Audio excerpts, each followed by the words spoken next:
आप लोग ध्यान दिए विराग के सुने वाले हैं आप लोग हैं भैया पाल समाज बैठा बा सामने।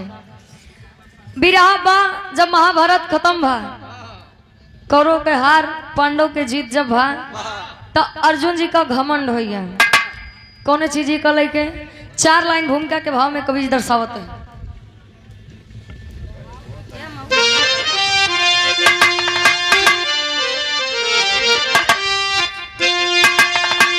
दंभ के वृक्ष से नाश पलता सदा दंभ किस्ती डुबाती है मझधार में।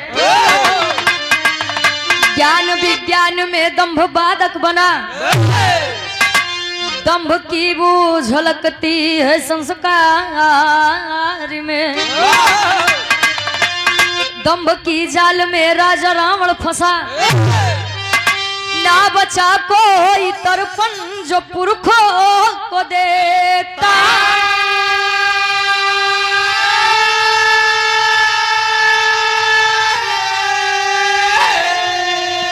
दंभ कुरुपति के उर में घुसा दंभ से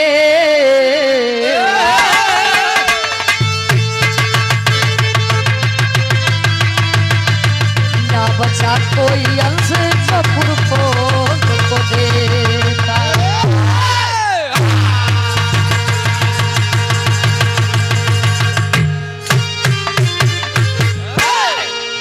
दंभ के वृक्ष से नाश फलता सदा दंभिक किस्ती डुबाती है मझधार में।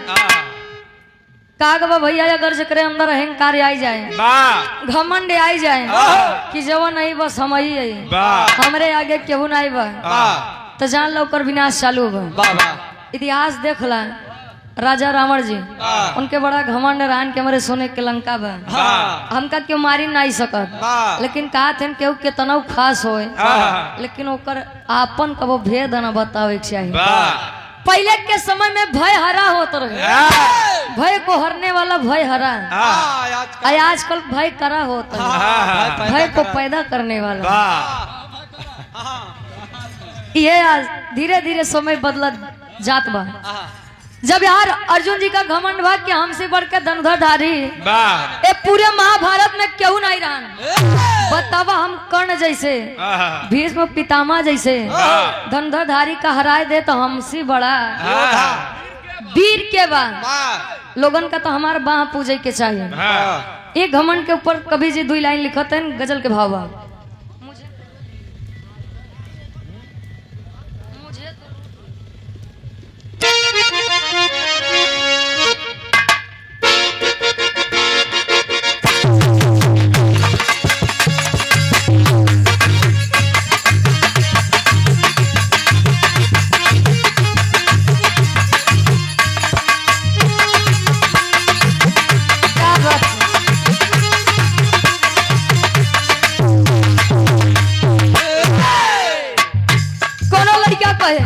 वहां से आप लोग बड़ी बढ़िया की सुने रहे हैं कि ओ दीवानी तू मस्तानी आइटम बम है तेरी जवानी। बारे जमाना कहा थे जब जे करे आवत है उम्र हाँ तो बिना जनवाए माना तो नहीं। कोनो लड़का कहे कहा थे कि तिरिया चरित्र दैवो न जाना है मेरा रू के चरित्र तो भगवानों नहीं समझ पाए। आप लोग तो बहरहाल इंसान है। लड़को बताओ बका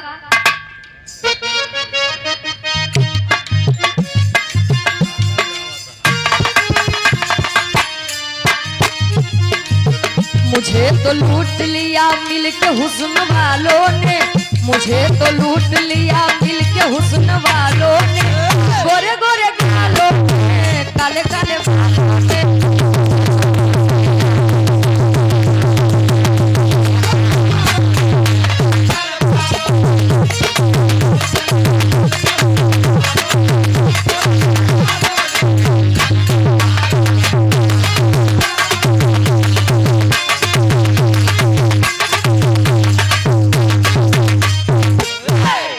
मुझे तो लूट लिया मिल के हुस्न वालों ने गोरे गोरे गालों ने काले काले बालों ने वाह। लेकिन भाव में आप लोग गौर करिए घमंड अहंकार का चीज बा।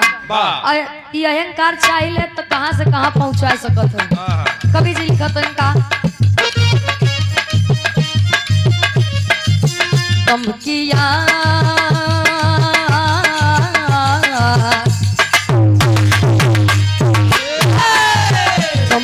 आँच मानवता जला देती है, दम की आँच मानवता जला देती है, धर्म बना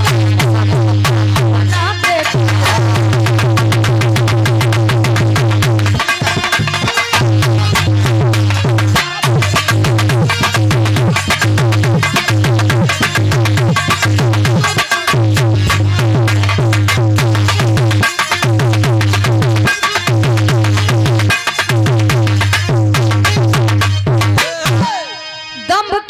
मानवता जला देती है, कर्म और धर्म सबको खाक बना देती है। बताया जाता है बाबूजी, बात समझिए कि अहंकार ऐसा चीज बा कि इंसान को इंसानियत भुला देती है।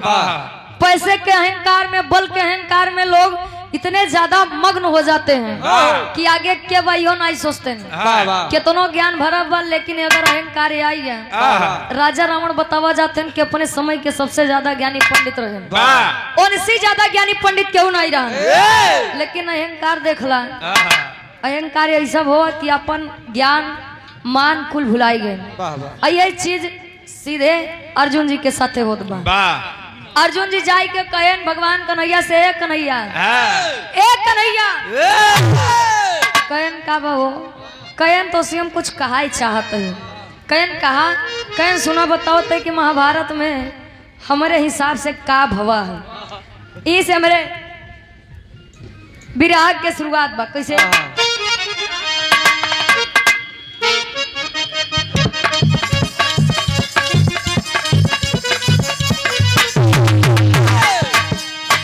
रक्त की दरिया से कुरुक्षेत्र का मन शांत हुआ, रक्त की दरिया से कुरुक्षेत्र का मन शांत हुआ, कमपुर में बसा पारस का मन अशांत हुआ।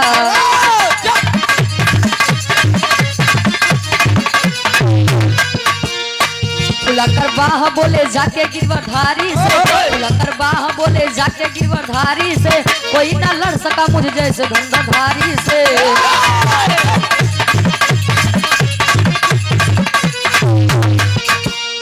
बात को सुन के मनमोहन मुस्कुराए, बात को सुन के मनमोहन मुस्कुराए हैं, रथ पे तब एकांत जगह आए हैं।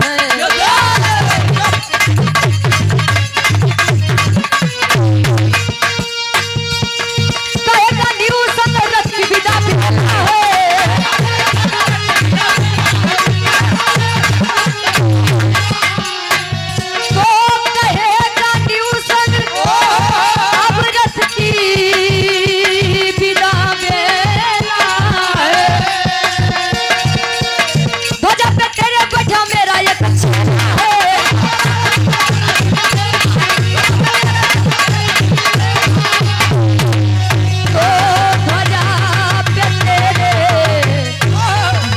मेरा एक चेला है।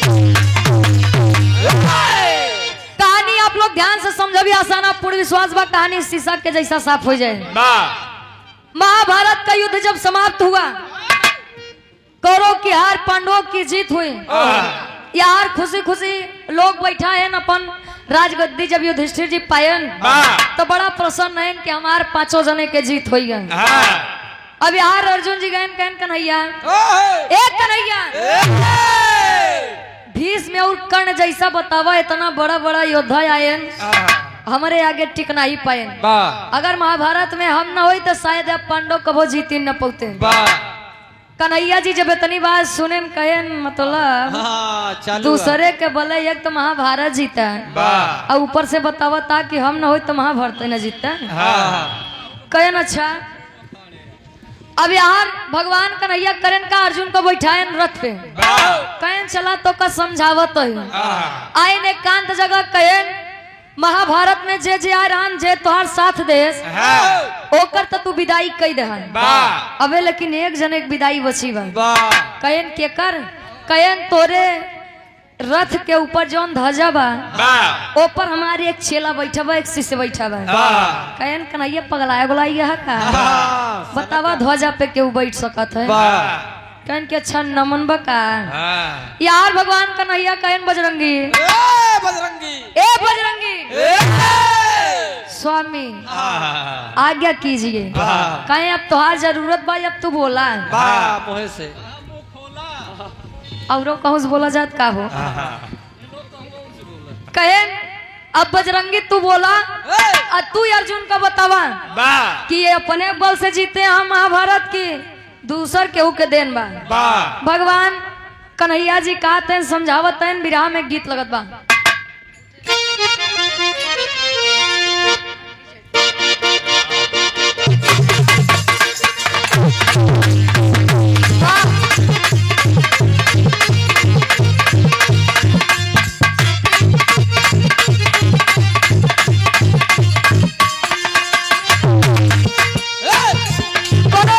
भौजाई अपने ननद से कहे क्या कहे? उठे न पीर कमर के नीचे, अरे उठे न पीर कमर के नीचे हायल पहिले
अब ओकर विदाई तू करत तब ले बजरंगी जी कहते हैं रे स्वामी ए भगवान कन्हैया जी तनी हमरे ऊपर दया करा नाथ। कहन का बात बा? कहे सुना बताओ तो। बतिया के सुन के बोले, बतिया के सुन के बोले बजरंगी जवनवा,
राखी ज्वेलर्स एवं बर्तन भंडार के आप प्रोपराइटर साहब सुरेश कुमार पाल जी उर्फी लाला बाबू जी, रिंगवा मोड़ 12 प्रयागराज से आपकी तरफ से 50 रुपए का महान आशीर्वाद इस भाव को समझते हुए 100 में सबका नमस्ते प्रणाम स्वीकार हो आशीर्वाद के चाह रहे हैं।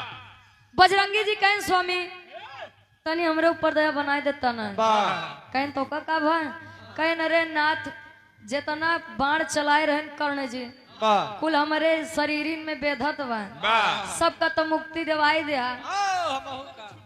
सबकर छुट्टी हो गया हमार कब छुट्टी हो बाण जान लब एकदम हमारे बेधत बा।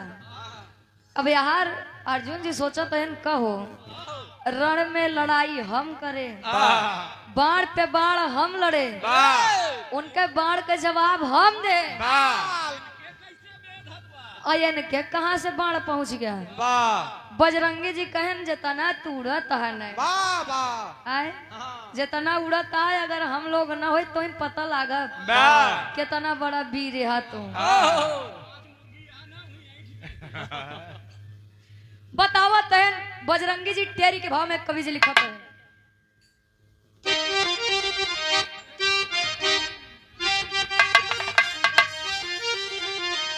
अरे त चलावे रण में कर्ण बनवा अरे त चलावे रण में कर्ण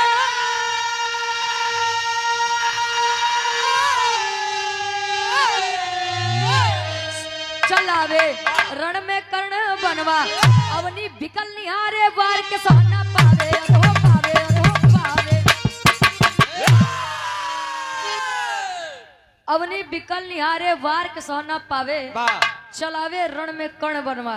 कहें स्वामी सुना हमारे हिसाब से या पूरे महाभारत में कर्ण जी से ज्यादा ना क्यों योद्धा रहन ना क्यों धनुधरधारी रहन अगर हम सब ना हो तो उन्हें पता लागत कहनू कैसे कहन बतावत है हमारे विराह के आखिरी गीत लगत बा।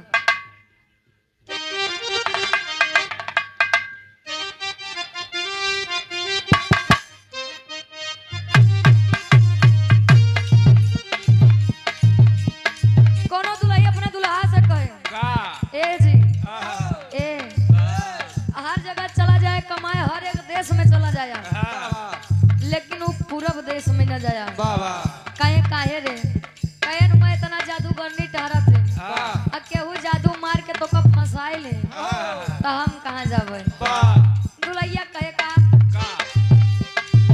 डूबी मरब ये राजा डूबी मरब ये राजा जइब जब पूरब के देशवा डूबी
भाव में आप लोग गौर करिए बजरंगी जी बतावत है अर्जुन जी सुना जितना तोरे घमंड बा वही रथ के ऊपर से बैठ के सारा घटना बतावत है एक एक घटना का बाचा नहीं पवता खुद के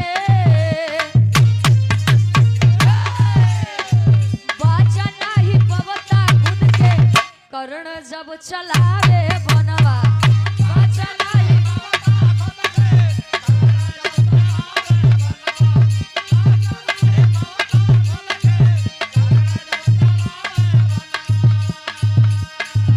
बजरंगबली कहत है कर्ण बलवान जैसे दुनिया में कोई नहीं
बजरंग बली कहा था और आप लोग जाना था सच्चाई है। महाभारत में पांडव के साथे साक्षात भगवान कन्हैया जी रहे। अजकरे साथे बतावा भगवान साक्षात रहे हैं, दुनिया के मालिन, दुनिया के पालनहार। तो बतावा वो कबो युद्ध हारे कबो न हारे। अगला केतनो वीर होए केतनो बलवान होए, लेकिन अगर भगवान कन्हैया या भगवान जकरे साथे रहे ओकर कबो के कुछ नहीं बिगाड़ पाए। यार जब बजरंगी बतावत है यानी हनुमान जी कहन अगर भगवान कन्हैया न होते बतावो तार सारथी बन के तोहार रथ हाँकत रहे, उनके घुमाने तू उड़त रहे। बतावो था कि तू अपने कारण महाभारत जीता है। अर्जुन तोरे कहा तो लाज ना आवा। अब इतने बात कही के बजरंगी जी करत हैं का पापट के भाव में कवि जी लिखा,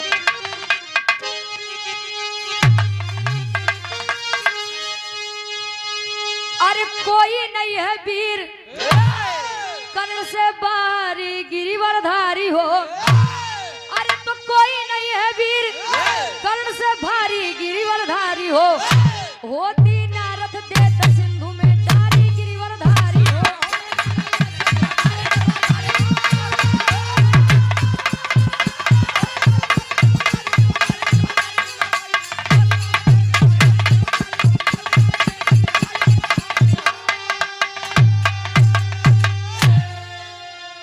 से नीचे कूद के जब बजरंगी गईले आई हो तो टूट गया रथ पुर्जा पुर्जा धारा पे गा बिथराई हो। अरे तो वार वाण का ये स्वर भी तक जारी गिरिवरधारी हो। होती नारथ देत सिंधु में अब डारी गिरिवरधारी हो। इतनी बात कही के रथ से भगवान हनुमान जी जब बजरंगी जी कूद गए न रथ से तो रथ के पुर्जा पुर्जा धरा यानी जमीन पे बिथराई गए। चक्का बाहर पड़ा है, गद्दी बाहर पड़ी। जब कुल पुर्जा पुर्जा बिखराई गया तो अर्जुन जी का नेत्र एकदम चकित बा। बाप रे बाप, मतलब इनके रहे से हमारा अभी तक रथ उतना सही सलामत बचा है। आइए हम समझ नहीं पाए हमसे कितनी बड़ी भूल हुई है। अब बजरंगी जी जब नीचे कूद के आए अर्जुन जी सर झुकाई के शर्म के मारे नीचे जाई के बैठ जाते हैं। भगवान कन्हैया जी बजरंगी जी हमसे बड़ी बड़ी गलती हुई है, बहुत बड़ी चूक हुई है। जवान एक का सोचत रहे कि जवान करे जवान भवा हम ही करें। और सच्चाई है अगर आप दोनों हमारे साथ न होते तो मैं महाभारत कभी नहीं जीतता। कहते हैं आल्हा के भाव में कवि जी प्रमाण देते हैं,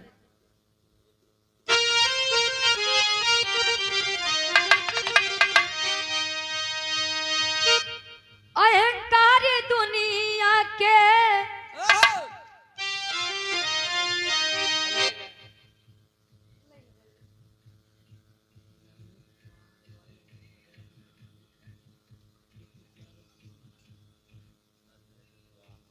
आप आदरणीय परम सम्मानीय श्री नन्हे कुशवाहा जी, अच्छा हिलवाई साहब यानी कारीगर साहब, अमरेहा से आप बाबूजी के द्वारा इस भाव को समझते हुए 110 रुपए का महान आशीर्वाद के चार है।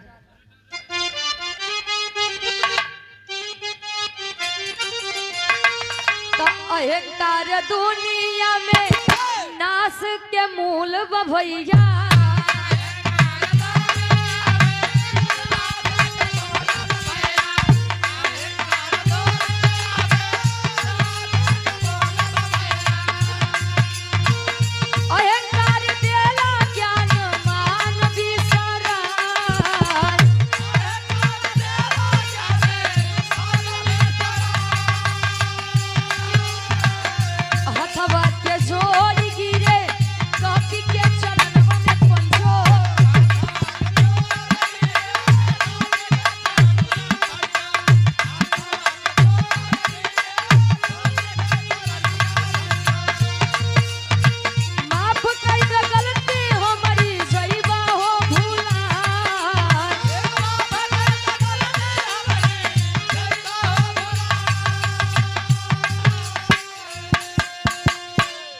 जा करके हाथ जोड़ के गलती मानत हैं स्वामी, हमका आप माफ कर दें। आज के बाद ये घमंड हमारे अंदर नहीं आए कि हम जवन करे अपने बल से करें। सच्चाई यह है कि मैं महाभारत छल से जीता हूँ और उसी छल पर मैं नाच कर रहा हूँ, घमंड कर रहा हूँ। मुझसे ज्यादा अज्ञानी और मूर्ख कौन होगा। सोच रहे हैं, बता रहे हैं, कीर्ति गा रहे हैं बजरंगबली की। खड़ी के भाव में कवि जी लिखते हैं,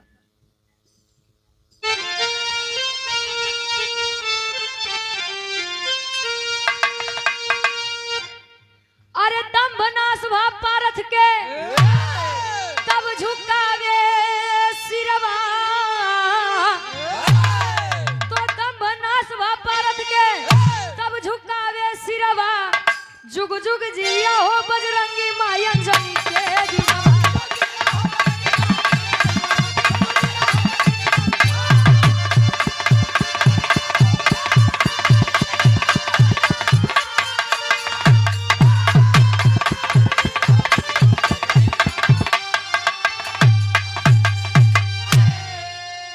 तो तोरे बल पे जितली महाभारत के लड़ाई हो, तो कर जा तो हार कबहू जाई ना छुकाई हो।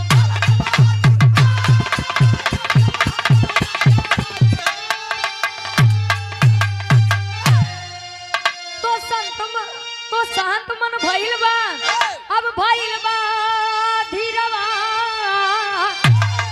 तो शांत मन भइल बा, अब भइल बा धीरवा, त जुग जुग जिया हो बजरंगी मायन जनी के वीरवा। आप आदरणीय दूल्हे बादशाह जी, आपकी तरफ से इस भाव को समझते हुए 101 रुपए का महान आशीर्वाद के चारे कि हम बच्चे अपनी कला में कामयाब रहे। महाभारत के बाद अर्जुन जी को घमंड हुआ। अर्जुन जी घमंड जाई के जब ये बताए कन्हैया जी का, तो कन्हैया जी लिया के गए एकांत जगह पे। और जब अहंकार चूर चूर भो कहन अर्जुन जी अब चला जाए कि यार ही रहा, कहें स्वामी गलती हुई के कसूर जोन भी रहा है, आप लोग माफ करिए, अब चला। आज के बाद अहंकार हमारे न आए।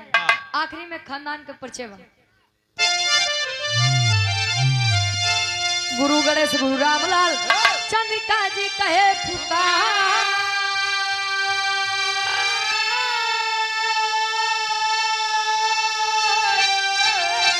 तो कथन करे कवि राधे श्याम सुरेंद्र राम आधार,